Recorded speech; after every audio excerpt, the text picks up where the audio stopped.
Hey there. Um, I want to talk about Puerto Rico today. Puerto Rico is going through some harsh times. Then again, that's been the history of Puerto Rico, well, since the Spanish American War. But I mean, for centuries, certainly prior to the Spanish American War, 1898, but certainly profoundly so with its modern problems since that same Spanish Civil War, Spanish American Civil War, 1898. This is not a really a chance to engage in anti-Americanism, although it sounds like it. It really isn't, but a chance to talk about a harsh truth when it comes to U.S. Puerto Rican relations. The U.S. military, U.S. corporations, and U.S. politicians exploited Puerto Rico since the latter 1800s. While, like anywhere else, local Puerto Rican politicians from all parties tend to be corrupt. We know about political corruption a whole lot here in the United States too. I think that's something that's characteristic about politicians everywhere. The U.S. also exploits Puerto Rico with its military presence and allows U.S. Corporations to do the same. A combination of all these policies and factors brought the island nation's territory into becoming bankrupt. $80 billion in the hole. Add an earthquake and a super violent hurricane in 2017. Remember Hurricane Maria? Matters certainly did not improve. And don't even get me started on the COVID virus. Puerto Rico became a U.S. territory in 1952. Not fully independent, but more autonomous.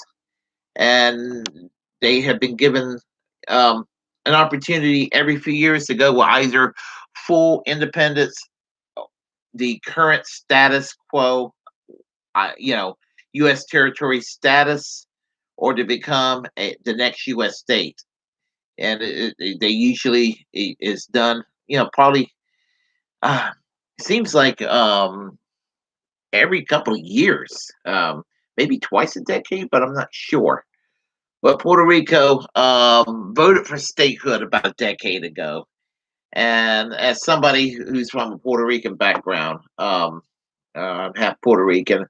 I am personally mixed on how Puerto Rico's destiny should be chartered. I'm, I'm mixed on whether it should be fully independent. I could see a case for it. I could see a case for the current status quo. If there are things that can be done to relieve and help the people of Puerto Rico, or to go with U.S. statehood, whereby it would pressure the U.S. federal government to do something. Well, U.S. Congresswoman Alexandria Ocasio Cortez introduced legislation called the Puerto Rican Self Determination Act of 2021, which should resolve what direction the island will go. Now, um, prior to the hurricane and an earthquake, um, a couple of years ago, Puerto Rico was going through a harsh time with with the ending in 2006 of the tax code 936. Congress did away with 936 tax code, which gave a tax incentive for businesses to open up factories and operations in Puerto Rico, usually dealing with you know various forms of manufacturing and pharmaceuticals. And since there's no financial incentive, a lot of these companies closed up, closed shop, and went elsewhere. And it makes me mad because it was a strain on the economy. The wages are very low in Puerto Rico. I mean, the average wage in Puerto Rico is the current federal minimum wage of 7.25 an hour, and that's unacceptable. And with this $80 billion in debt, and you just and you know everything that's been going on, it's not fair to the people of Puerto Rico. A lot of people have been moving out of that island and moving into the mainland USA, and I just think it's terribly disrespectful on how the United States have treated Puerto Rico for all these years, and they need to know better than that. Um, it'll be along partisan lines if there is actual debate of admitting Puerto Rico into the statehood, into the union, because from a partisan perspective, Democrats obviously will say this is a win-win because it will obviously mean two more U.S. senators to be added, and maybe one or two members of Congress obviously would be a Democrat. In Puerto Rico, the Democratic Party is called the Popular Democratic Party. Um, and the Republicans in Puerto Rico is called the New Progressive Party. And then there's and then there's some smaller parties too, like the Puerto Rican Independence Party, but which is basically is a social democratic party, but it's mostly into Puerto Rican nationalism. I mean, not reactionary nationalism, but they do want Puerto Rico to become totally independent from the United States. So, as I said, I'm conflicted on the issue because I I think that all countries and all societies have a destiny that wants to be chartered, and they should go for it. But at the same time, uh, even as bad as it is right now for Puerto Rico, economically, they do get a degree of federal dollars from the U.S. And we talk about public services and things of that nature, and that's far too important. Um, I do believe that Puerto Rican debt ought to be forgiven, and there, I think that if they can forgive Puerto Ricans debt, it will pay off to the United States in the long run to see Puerto Rico become financially prosperous, and that's what needs to happen. And right now, one could argue that Puerto Rico is the Greece of the Middle East. I mean, of the Caribbean. I don't know why I said Middle East.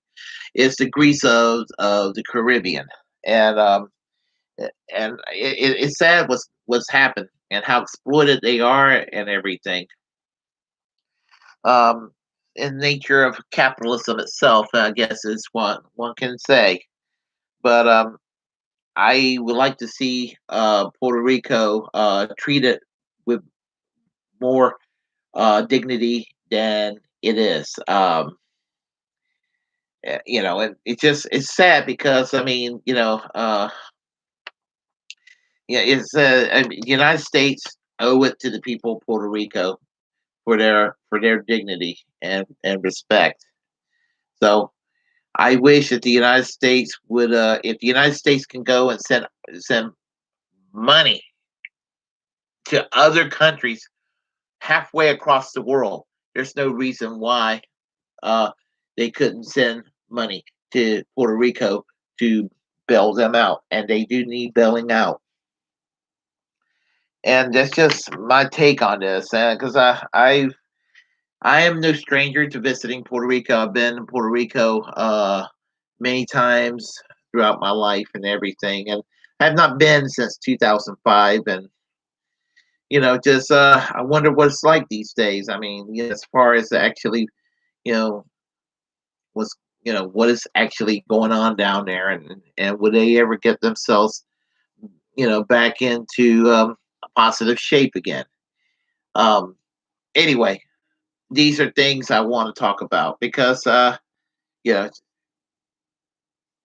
we just need to have this resolved. If you like what you heard, press like and comment. If you disagree, well, comment anyway. Um, Feel free to share the content on this channel. As a First Amendment absolutist, it's my duty to inform you that if you have a platform to utilize it, because we're the muckrakers of our time. And what else can I say? Feel free to subscribe to this channel, hit that notification bell to keep up to date with my commentaries.